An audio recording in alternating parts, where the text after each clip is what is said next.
మొదటి సంవత్సరం చాలా అద్భుతమైన పరిచర్య ఆ యవనస్తుడు జరిగించాడు.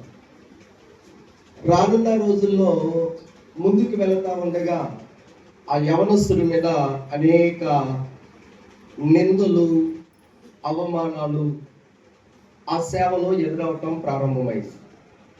సేవకి రావటం బాగానే ఉంది, కానీ చాలా రోషంతో బాగానే సేవ చేశాడు. కానీ రానున్న రోజుల్లో ఆ నిందలు అతని మీద పడి మరి చాలా ఇబ్బందికరమైన పరిస్థితులు ఏర్పడిపోయి, ఇక నేను సేవ చేయలేను, ఇక అయిపోయింది, ఇక నేను సేవ నా వలన అవ్వదు, మరి ఎలాగ నేను సమర్పణ చేసుకుని ఎలాగ దేవుని కొరకు బ్రతకాలని నిర్ణయించుకున్నాను కనుక ఇక ఈ భూమి మీద బ్రతకోకుండా నేను పరలోకం వెళ్ళిపోతాను అని అతడు తీసుకున్న ఒక నిర్ణయము ఈ ఉపమానం.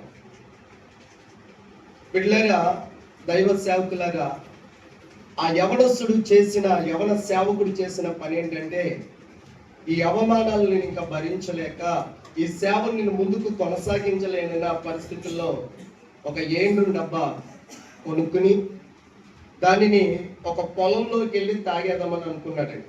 ఒక పొలంలోకి వెళ్ళాడు, తన నిర్ణయించుకున్న ప్రకారంగా ఏండ్రు డబ్బా కొనుక్కున్నాడు.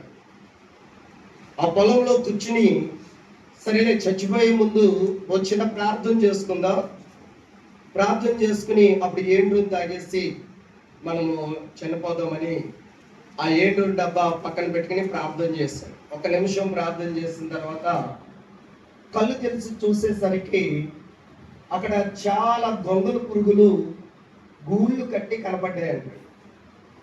ఈ యవన సేవకుడు ఆ గొంగళి పురుగుల్ని, గూళ్ళు కట్టిన ఆ గూడుని తీక్షణంగా చూస్తా ఉన్నాడు. సరే ఏం జరుగుతుంది అని వాటిని గమనించినప్పుడు ఈ గొంగళి పురుగు గూడు కట్టి ఆ గూడులో నుంచి ఒక పోరాటాన్ని ఆ యవనస్తుడు, ఆ యవన సేవకుడు చూశాడండి. ఏంటి ఆ పోరాటం అంటే, ఇక ఆ దశలో గొంగళి పురుగు గూడు కట్టి అది బయటికి వస్తుంది. ఎలా వస్తుంది అంటే, ఒక చీతాకొక చిలుకగా వస్తుంది అది బయటికి.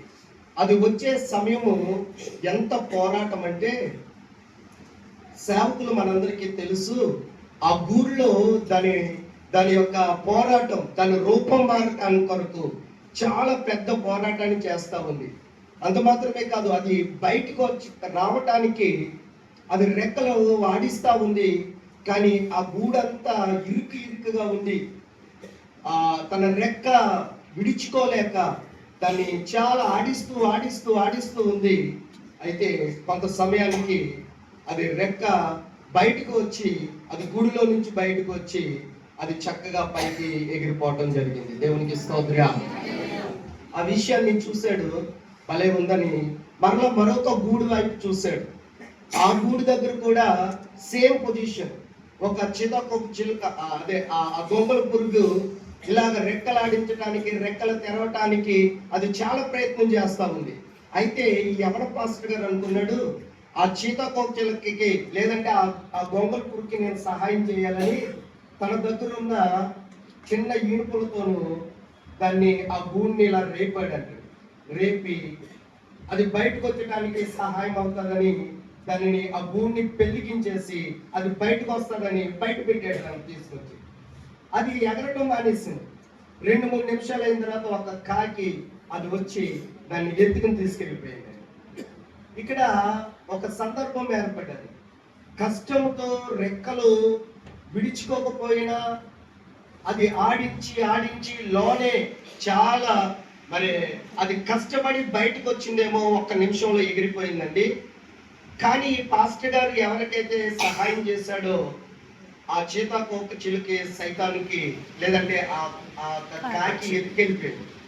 ఈ ఉపమానంలో ఉన్న భావం ఏంటంటే, ఆ గూడిలో ఎంత శ్రమ పడినా, ఆ గూడిలో ఎంత కష్టపడినా అది ఎందుకు రెక్కల టపటపలాడిస్తూ ఉంది, ఎందుకు అది కష్టపడుతుందంటే, దాని ద్వారా దాని శరీరం అంతా రక్తం వెళ్తుంది. అది బయటకు వచ్చిన తర్వాత ఆ నరాల, ఆ రక్త బలముతో అది ఆకాశంలోకి ఎగిరిపోయింది. ఎత్తెత్తికి ఎగిరిపోయింది. ఏదైతే సులభంగా అతడు తీశాడో అది మాత్రం సైతాన్ చేతుల్లోకి వెళ్ళిపోయింది. ఈ విషయాన్ని అతను గమనించి శ్రమలు, ఒక సేవకుడికి శ్రమల్లో ఒక ఉన్నతమైన శిఖరాలకి ఎక్కగలిగిన ఒక అనుభవాన్ని పరిశుద్ధాత్మ దేవుడు మన కొరకు దాచాడు. ఏది సులభముగా రాదు. కష్టపడి ఆ గూడులో ఆ గొంగల పురుగి రూపాంతరం చెంది దానంతట అదే కష్టపడి బయటకు వస్తే, దానంతట కష్టపడి ఆ గూడులో దానంతట అదే బయటకు వస్తే, అది నీలి మేఘాల మీదకి ఎగిరినట్లుగా మన సేవలో కూడా మోకరించి ప్రార్థన చేసి కష్టపడితేనే, ఎవరో సహాయం కొరకు మనం ఎదురు చూడొద్దు, దేవుని సహాయం కొరకు ఎదురు చూద్దాం. దేవుడి ఉపమానాన్ని దీవించును గాక.